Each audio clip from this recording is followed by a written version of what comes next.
किसानों के एहतजाज से हुकूमत को क्या हासिल हुआ और हिंदुस्तान ने क्या खोया है, इस बात का जायजा लेंगे आज हम अपने इस छोटे से प्रोग्राम में। किसानों के एहतजाज का अगर बारीकी से जायजा लिया जाए तो इस एहतजाज को किसी भी सियासी जमात की तायद हासिल नहीं है, लेकिन एक बात पर नजर रखनी चाहिए कि इस एहतजाज को आरएसएस की महाजी तंजीम जो किसानों के हुकूक के तहफ़्फ़ुज़ के लिए काम करती है, वो किसानों के एहतजाज का साथ दे रही है। न सिर्फ साथ दे रही है बल्कि किसानों का दिल्ली रोको प्रोग्राम में भी इनका भरपूर हिस्सा है। किसानों का एहतजाज कब शुरू हुआ, ये पॉइंट नोट करने के काबिल है, नोट किया जाना चाहिए इसे, क्योंकि किसानों के एहतजाज के साथ ही हिंदुस्तान को जो मौजू मिला है किसान आंदोलन, उसके पीछे एक बहुत बड़ा मौजू दब कर रह गया है, जो कि न सिर्फ हिंदुस्तान की आवाम के रोंगटे खड़ा कर देने वाला है बल्कि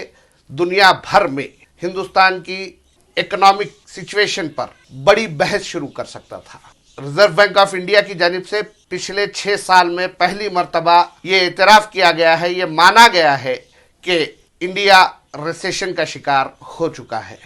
इंडिया टेक्निकल रिसेशन फेस कर रहा है। कॉन्सिक्वेंटली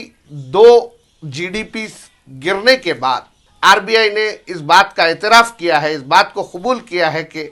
हम रिसेशन का शिकार हैं, हम माशी गिरावट का शिकार हैं, हम इकोनॉमिकल क्राइसिस का शिकार हो चुके हैं। इस एतराफ़ के 2 दिन के अंदर अंदर अचानक एक बहुत बड़ा वबाल शुरू हो जाता है और जून में जो बिल मंजूर किए गए फार्मर्स के, जिन 3 बिलों की बात की जा रही है, वो दरअसल जून में मंजूर किए गए। जून में मंजूर किए गए बिलों के खिलाफ दिसंबर में अचानक एहतजाज शुरू होता है और तमाम मीडिया हाउसेस पर अगर कोई बहस होती है तो वो होती है किसानों के मसाइल पर, किसानों के बिल पर और किसानों के एहतजाज पर। इस किसान एहतजाज के दौरान इंडिया का रिसेशन कहीं दब कर रह गया है। किसान का मसला किसान की हद तक नहीं बल्कि सबका मसला है, लेकिन 6 माह तक ये मसला इस मसले पर क्यों खामोशी रही, जबकि रिसेशन का मसला हर किसी से जुड़ा हुआ मसला है। सेंट्रल में मौजूद गवर्नमेंट हमेशा से अटेंशन डाइवर्शन गैंग की तरह काम करती रही है और इस मर्तबा भी जो अटेंशन डाइवर्ट किया गया है, अटेंशन डाइवर्ट करने के साथ साथ गवर्नमेंट की जानिब से न्यू वेज पॉलिसी लाई जा रही है। न्यू वेज पॉलिसी लाने का मकसद ये है कि रिसेशन पर किसी न किसी तरह से कुछ न कुछ हद तक काबू पाया जा सके। जब तक किसान एहतजाज करते रहेंगे उस वक्त तक रिसेशन के मसले पर कोई मुबाहिस नहीं हो सकेंगे और हुकूमत की जानिब से इन किसानों का जिस तरह से इस्तेमाल किया जा रहा है, इसका अगर जायजा लिया जाए तो ये बात वाज़ेह होगी कि किसी भी तरह से किसान को इस एहतजाज से कोई फ़ायदा हासिल नहीं होगा, बल्कि जब रिसेशन पर बहस शुरू होगी, जब रिसेशन पर बहस की जाएगी तो उस वक्त हुकूमत की जानिब से ये भी कहा जा सकता है कि अगर किसान एहतजाज करने के बजाय खेती में मसरूफ रहते तो रिसेशन की ये सूरत हाल नहीं होती, माशी गिरावट ऐसी नहीं होती, क्योंकि हिंदुस्तान की मईशत, हिंदुस्तान की इकोनॉमिक्स का बड़ा ताल्लुक एग्रीकल्चर से है, एग्रीकल्चर इंपोर्ट से है। हुकूमत की जानिब से आइंदा मुस्तकबिल में ये इल्ज़ाम भी किसान पर डाला जा सकता है। किसान सड़कों पर है, यकीनन उनकी अपनी तकालीफ है, लेकिन 6 माह, क्या किसान को 6 माह लग गए इस बिल को समझने? ऐसा नहीं है। अपनी ज़रूरत के मुताबिक उन्हें सड़कों पर निकाला गया है। कल ही एक खबर सामने आई है कि जामिया मिलिया के स्टूडेंट्स जो किसान से इजहार गानिगत के लिए, उनसे सॉलिडारिटी के लिए जब किसानों के साथ एहतजाज में शामिल होने के लिए पहुंचे तो उन्हें यह कहते हुए रोक दिया गया कि मुल्क को तोड़ने वालों के साथ वो नहीं खड़े हो सकते। क्या जामिया मिलिया के स्टूडेंट्स मुल्क को तोड़ने वाली ताकतें हैं? ये जबान कौन इस्तेमाल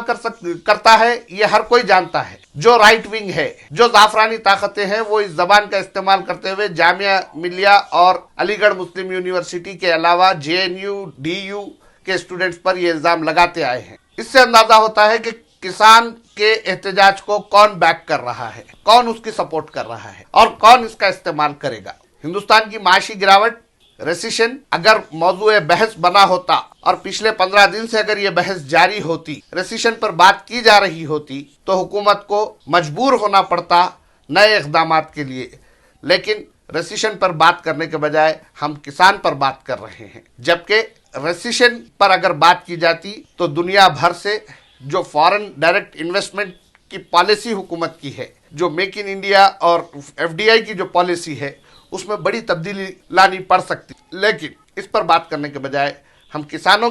पर बातचीत करने में मसरूफ रहे। और हुकूमत हिंद ने कोविड के बाद बाजार को बेहतर बनाने के लिए, इकोनॉमिक क्राइसिस से मुल्क को बचाने के लिए 20 लाख करोड़ के पैकेज का जो ऐलान किया था, उसमें अब तक 10%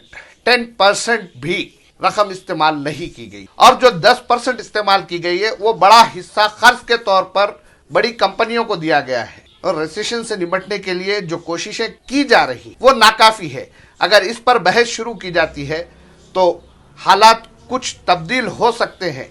अगर न्यू वेज बिल मंजर आम पर आता है और जिस तरह से उसमें इस बात की कोशिश की गई है कि आम खानगी मुलाजिम, प्राइवेट एम्प्लॉय की जेब से किस तरह से सेंट्रल गवर्नमेंट पैसे निकाले, वो कोशिश में अगर हुकूमत कामयाब होती है तो ऐसी सूरत में एक आम शहरी को, सिटीजन को, एम्प्लॉय को, स्टूडेंट को, हर किसी को रिसेशन का सामना करना पड़ेगा, माशी गिरावट का सामना करना पड़ेगा। सूरत हाल संगीन होती चली जाएगी, लोग पैसे के लिए मोहताज होने लगेंगे। इसीलिए इस बहस के बजाय किसानों की बहस को हुकूमत बेहतर समझ रही है और किसानों पर जारी मुबाहिस हुकूमत के लिए डिफेंस का काम कर रहे हैं। जबकि अब जरूरत है कि रेसिशन पर बहस की शुरुआत की जाए, क्योंकि हिंदुस्तान 2008-2009 के अमेरिका में जिस तरह से रेसिशन आया था उस तरह के रेसिशन का सामना करने के मौक़िफ़ में नहीं है। और फिलहाल हिंदुस्तान को बेहतर, बड़े, माहिर